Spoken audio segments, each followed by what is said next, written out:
ಇದು ಮೇಲ್ಗಡೆ ಇದು ಗುಡ್ಡ ಐತಲ್ಲ ಸರ್, ಇದು ಗುಡ್ಡ ಪೂರ ಬಂದಿದೆ ಸರ್. ಇದು ಪೂರ ಬಂದ್ಬಿಟ್ಟು ಈಗ ಒಂದು ಟಿಪ್ಪರು ಒಂದು ಕಾರು ಮೇಲೆ ಬಂದಿದೆ. ಕಾರು ಮತ್ತೆ ಒಂದು ಟಿಪ್ಪರ್ ಪಟ್ಟಿ ಆಗಿದೆ. ಒಂದು ಗ್ಯಾಸ್ ಗಾಡಿನ ದೂಕಿದೆ ಸೈಡಿಗೆ. ಈಗ ಇಟಾಚಿ ವರ್ಕ್ ಮಾಡ್ತಾ ಇದೆ ಸರ್.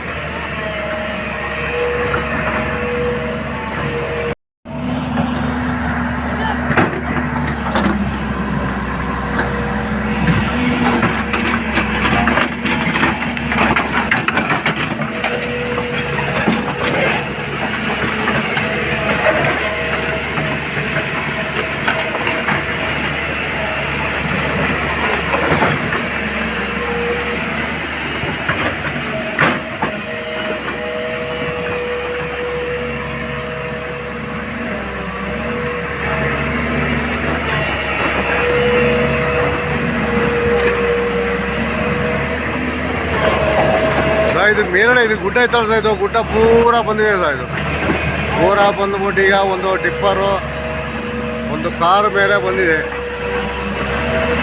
ಕಾರು ಮತ್ತೆ ಒಂದು ಟಿಪ್ಪರ್ ಪಟ್ಟಿ ಆಗಿದೆ. ಒಂದು ಗ್ಯಾಸ್ ಗಾಡಿನ ದೂಕಿದೆ ಸೈಡಿಗೆ. ಈಗ ಇಟಾಚಿ ವರ್ಕ್ ಮಾಡ್ತಾ ಇದೆ ಸರ್.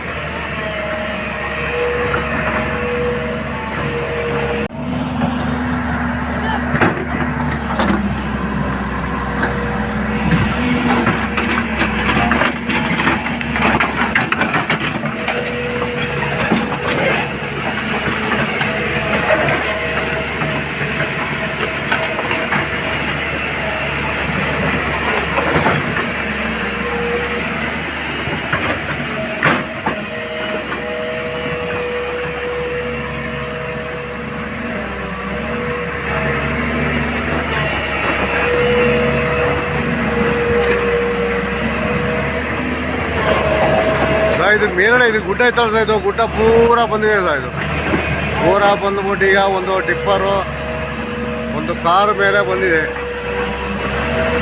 ಕಾರು ಮತ್ತೆ ಒಂದು ಟಿಪ್ಪರ್ ಪಟ್ಟಿ ಆಗಿದೆ. ಒಂದು ಗ್ಯಾಸ್ ಗಾಡಿನ ದೂಕಿದೆ ಸೈಡಿಗೆ. ಈಗ ಇಟಾಚಿ ವರ್ಕ್ ಮಾಡ್ತಾ ಇದೆ ಸರ್. ಹಾಸನ ಮಲೆನಾಡು ಸಕಲೇಶಪುರ ಭಾಗದಲ್ಲಿ ಸಾಕಷ್ಟು ಮಳೆ ಆಗ್ತಿರುವಂತಹ ಹಿನ್ನೆಲೆಯಲ್ಲಿ ಕುಂಬಡಿ ಗ್ರಾಮದ ಬಳಿ ಹಾರ್ಲೆ ಎಸ್ಟೇಟ್ ಏನಿದೆ, ಈ ಭಾಗದ ಮುಖ್ಯ ರಸ್ತೆ ಬಳಿ ಇಡೀ ರಸ್ತೆ ಕೂಡ ಗುಡ್ಡ ಕುಸಿತಕ್ಕೆ ಉಂಟಾಗಿರೋದನ್ನು ನಾವು ನೋಡ್ಬೋದಾಗಿದೆ. ನಾನೀಗ ತೋರಿಸ್ತಾ ಇದ್ದೇನೆ. ಈಗ ಈ ಒಂದು ರಸ್ತೆ ಏನಿದೆ, ರಸ್ತೆ 2 ಹೋಳಾಗಿರುವಂಥದ್ದು, ಮತ್ತೆ ಅಲ್ಲಿರುವಂಥ ಇಡೀ ಮಣ್ಣಿನ ಗುಡ್ಡೆ ಇಲ್ಲಿ ಜಾರಿ ಬಂದಿರೋದನ್ನು ನೋಡ್ಬೋದಾಗಿದೆ. ಒಟ್ಟಾರೆಯಾಗಿ ಇಡೀ ಮಣ್ಣು ಸಾಕಷ್ಟು ಜಾರಿ ಬಂದಿರುವಂಥದ್ದು. ಬಹುತೇಕ ಇದು ಬೆಳಗಿನ ಜಾವ 4 ರಿಂದ 5 ಗಂಟೆ ಸಮಯದಲ್ಲಿ ಆಗಿರುವಂಥ ಹಿನ್ನೆಲೆಯಲ್ಲಿ ಯಾವುದೇ ಹಾನಿ ಆಗಿಲ್ಲ. ಯಾಕಂತಂದರೆ ಆ ವೇಳೆ ಯಾರೂ ಇಲ್ಲಿ ಓಡಾಡ್ತಾ ಇಲ್ಲ. ಬಹಳಷ್ಟು ಜನ ಗುರ್ಜನಹಳ್ಳಿ ಇರ್ಬೋದು, ಹಾಗೆ ದೇಕ್ಲಾ ಇರ್ಬೋದು, ಕುಂಬರ್ಡಿ ಮತ್ತು ಕಾಡ್ಮನೆ ಈ ಎಲ್ಲ ಗ್ರಾಮಗಳಿಗೆ ಇದೊಂದು ಸಂಪರ್ಕ ಕಲ್ಪಿಸುವಂಥ ರಸ್ತೆ. ಜೊತೆಗೆ ಎತ್ತಿನಹಳ್ಳದ ಪೈಪ್ ಏನಿದೆ, ಎತ್ತಿನಹೊಳೆ ಯೋಜನೆ, ಆ ಪೈಪ್ ಕೂಡ ಆ ರಸ್ತೆ ಬದಿಯಲ್ಲೇ ಹೋಗಿರುವಂಥದ್ದು.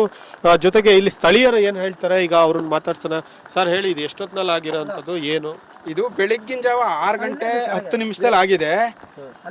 ಇದೇನಾದರೂ 7 ಗಂಟೆ ನಂತರ ಆಗಿದ್ರೆ ಸ್ಕೂಲ್ ಮಕ್ಕಳು ಇರ್ಬೋದು ಮತ್ತು ಕೂಲಿ ಕಾರ್ಮಿಕರು ಇರ್ಬೋದು, ಒಂದು 7 ರಿಂದ 8 ಹಳ್ಳಿಗೆ ಸಂಪರ್ಕ ಕಲ್ಪಿಸುವಂಥ ಈ ರಸ್ತೆ ಆಗಿರೋದ್ರಿಂದ ತುಂಬ ಜನ ಕೂಲಿ ಕಾರ್ಮಿಕರು, ಸಾಧಾರಣ ಒಂದು 400 ರಿಂದ 500 ಜನ ಶಾಲಾ ಮಕ್ಕಳು ಸಮೇತ ಇಲ್ಲಿಂದ ಸಕಲೇಶಪುರಕ್ಕೆ ಹೋಗೋವಂಥ ರಸ್ತೆ ಇದು.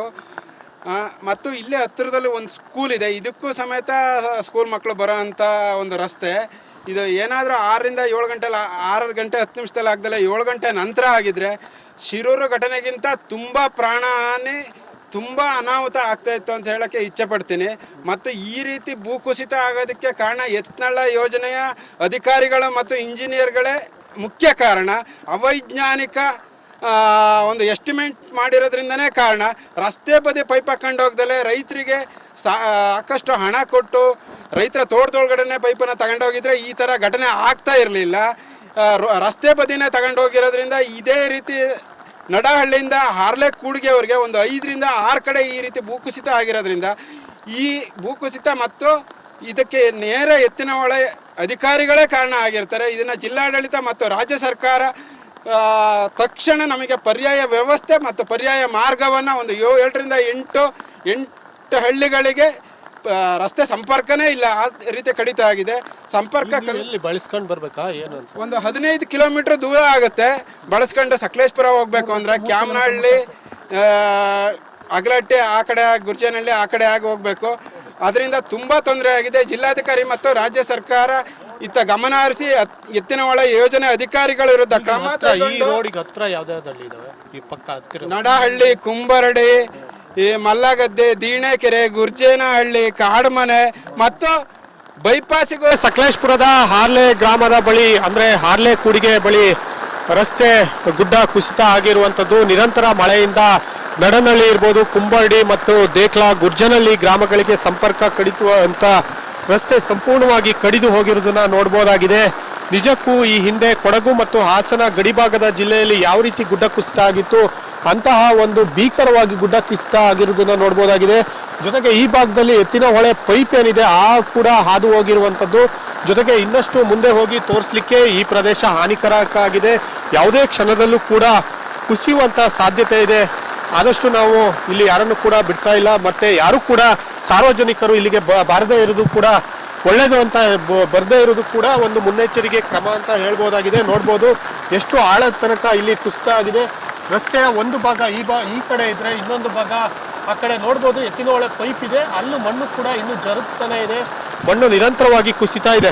ಹೀಗಾಗಿ ಇಲ್ಲಿ ಸಾಕಷ್ಟು ಎಚ್ಚರಿಕೆ ಕ್ರಮವನ್ನು ವಹಿಸೋದು ಒಳ್ಳೆಯದು. ಯಾರು ಕೂಡ ಅಪ್ಪಿತಪ್ಪಿಯೂ ಕೂಡ ಯಾವ ರೀತಿ ಆಗಿದೆ ನೋಡೋಣ ಅಂತ ಕೂಡ ಇದರ ಬಳಿಗೆ ಯಾರು ಬಾರದೇ ಇರೋದು ಒಳ್ಳೆಯದು. ಈಗಾಗಲೇ ಸಕಲೇಶ್ಪುರ ತಹಸೀಲ್ದಾರ್ ಮೇಘನಾ ಅವರು ಬಂದು ರಿಪಬ್ಲಿಕ್ ಕನ್ನಡಕ್ಕೆ ಪ್ರತಿಕ್ರಿಯೆಯನ್ನು ನೀಡಿದ್ದಾರೆ. ಜೊತೆಗೆ ಎತ್ತಿನೊಳೆ ಅಧಿಕಾರಿಗಳು, ಸಿಬ್ಬಂದಿಗಳು ಕೂಡ ಬಂದು ಹೋಗಿರುವಂಥದ್ದು. ಹೀಗಾಗಿ ಈ ಒಂದು ರಸ್ತೆ ಸುಮಾರು 5-6 ಹಳ್ಳಿಗಳಿಗೆ, ಇಡೀ ಒಂದು ಸಕಲೇಶ್ಪುರ ಮತ್ತು ಆ ಒಂದು ಹಳ್ಳಿಗೆ ಸಂಪರ್ಕ ಕಲ್ಪಿಸದೆ ಈಗ ರಸ್ತೆ ತುಂಡಾಗಿ ಹೋಗಿದೆ. ಅಷ್ಟು ಭೀಕರ ಪ್ರಮಾಣದಲ್ಲಿ ಮಳೆ ಆಗ್ತಾ ಇರುವಂಥದ್ದು ಇಲ್ಲಿ ಅವಘಡ ಸಂಭವಿಸಿದೆ ಅಂತ ಹೇಳ್ಬೋದಾಗಿದೆ.